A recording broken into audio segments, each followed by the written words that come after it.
y'all, come hell, high water, Hurricane Helene, or Harris. That's what time it was down here in South Carolina. A lot of us are still recovering from the shock of Hurricane Helene. Thank goodness. So a lot of people say it was the worst they've ever seen. People have been here for decades and so forth, the worst they've seen. Thank goodness in my area we did not get it as bad as Florida and Western North Carolina, who they really got their stuff shredded to pieces. They got their butts torn up on that one. We mainly had trees and power lines come down, which is actually nothing compared to what some other people got. So we were fortunate this time around. But just the shock of just not being able to do what you want to do when you want to do it, or get the things you want when you want them. No, they don't have it. No, they're out. No, you can't have what you want. No, you can't do things the way you normally do things. It just, sometimes these natural disasters, as long as you don't get hurt, it really can get you back grounded and centered and focused on just things that you normally would not, when you can't run to do this, and that.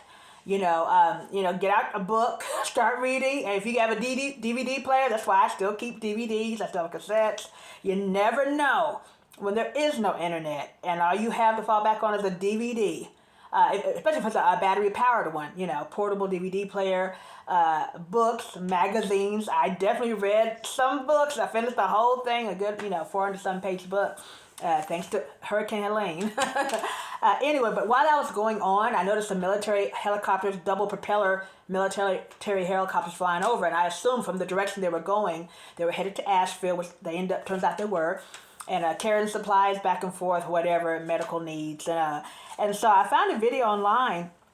They found one of the guys, I don't know if he was necessarily the head dude, but he was somebody who knew what he was talking about, whatnot, one of the guys in charge. And it was really kind of funny because the guy is just so kind of point blank, just, I don't even know how to say it, but he's like, yeah, usually we're killing people, but today we're down here, helping these storekeepers shovel out mud and get their stores back up and, well, not necessarily running, but at least get them cleaned out and everything. And I was kind of like, oh, okay, that's kind of, you don't do a lot of maybe interviews, whatnot, but it was so funny to hear him be like, okay, just kind of translate all that. But anyway, so I had, and he goes on to say, yeah, I had to tell the guys, before they kind of like got off the plane, kind of the pep talk. We've got to switch gears, guys, okay? We're not killing anyone today, okay? We're just shoveling mud. So just put your guns down, pick up a shovel, and get the shovel, And he really, So you just imagine the guys going, oh, man, we're not shooting nobody today. And it was just the weirdest answer you didn't expect somebody to say. But I want to say they came out of Kentucky. They were helping somebody else somewhere else, and then they found out there was a bigger need, a greater need, maybe over here in Asheville. But it was just so funny that usually we're shooting, folks. That was interview gold right there, right? But anywho, bless those people's heart. Thank you for your service, for all the people, whether they be military or regular civilians who travel different states, whether it's, Katrina, Florida, New York, and just goes to show. Remember when we first saw Katrina, how many people were like, oh, shame on them, they should have left, or it's too bad they're poor, or it's too bad, Some people were really kind of nasty about it, and a lot of folks felt those people didn't get the help they needed as soon as they needed it, as quick as they should have had the help. You never know when that's going to be you on the roof of the building with water up around you, waiting to be rescued. And a lot of folks who always say, and now it's you saying, I'm not leaving my home, I'm not leaving my store, and next thing you know, you need to be rescued. Because all the folks who stayed behind, when the water's up like this, nobody's going to steal your stuff. Your stuff is floating around the water, okay? What is there to steal? No, you need to leave. And it's not fair to make all those people who told you to leave ahead of time now to come get your butt. I would sign a waiver. Listen, make them sign a waiver. You don't want to be if you choose to stay, then you're on your own. We're not coming to get you. And sometimes they will say, well, you'll have to wait till things get clear for us to come rescue you. Since you choose to stay, we told you to leave. But thank all those people for their service who travel all around the world, different states to help people out. Churches who do that, regular groups, schools, all the different people do that. Now comes Harris. You really get your priorities rearranged when your electricity goes off, your phone isn't working for a while, internet goes off, you can't really, your food starts spoiling and all this stuff. You can't get, can't have a cold beer. I'm not a beer drinker, but can't have a cold beer, just have warm beer now, But you have your priorities rearranged when something like that happens, you know. And so, but it was so funny. Like the first thing that came on my phone, the phone service came back was who?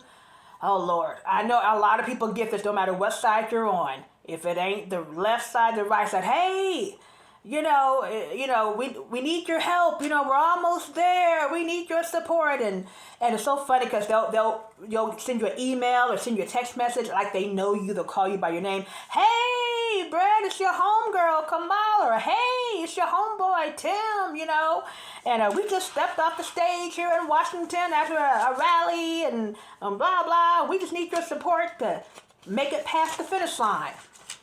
Honey, and this, I swear, right after the electricity actually came back on the night of the Democratic vice president debate. First I was pumped up about it, and then the hurricane happened. I forgot all about the frickin' debate. It wasn't even thought. It was like dawn, okay? Forgot all about it. I was so happy that I was sitting in the living room, and the lights, when they came back on, it almost scared me. I was like, oh my gosh, what is that? Oh, it's a light. Oh my God. You almost like, oh yeah, electricity. Like God said, let there be light. No, honey, wasn't. Sorry. Thank you, Duke Energy, on that one. But it almost scared me, like, oh my gosh. The lights are on. The lights are on. You start running around. You're like do-si-do or something. So, totally forgot about it. And I was probably halfway over before I realized, oh my gosh, the debate's on. Let me watch it, which was a big disappointment, but I'm not going to get into that right now. But so they're like, yeah, it's Kamal or Harris. They send you the text message. We just stepped off the stage. I'm like, honey, we just stepped out of the darkness here in South Carolina and Florida, North Carolina, other states. Okay, we could use your support and helping us. We could use your support and helping us get the lights back on, getting our phone service back working, helping us give us some ice, helping us, save the food so it doesn't spoil. We could use your support, okay? Right now, you ain't getting a dime out of me right now, okay? So anyway, but it's so funny. They always tell you, just tell us. They'll send you an email that we need to know who's voting for who. Are you voting? Click yes or no. So it sounds simple enough, right? So you'll click whatever it is. Then after you click it, you're not done. Now they take you to another page. Put in your phone number. No, I'm not doing that. I'll give you a fake phone number. Then let you know, now you can't even submit your yes or no because now they want you to donate. And whether you've never donated or you've donated once, they're never done. They come back for more. Can we get just another 10 or 15 or 50 or 100, just another, whatever you can? No, you leave us regular folks alone, okay? Like I said, a lot of us have to go out of our way to spend extra money for it. Unless you have batteries, unless you're letting us put our electricity back on, unless you bring me some tissue, no. So I'm sorry, but I tell you, just didn't give a flying flip about the dadgum election when you're out in the dark. So, like I said, unless you got batteries in your hand or some canned goods, honey, this is how I feel about y'all.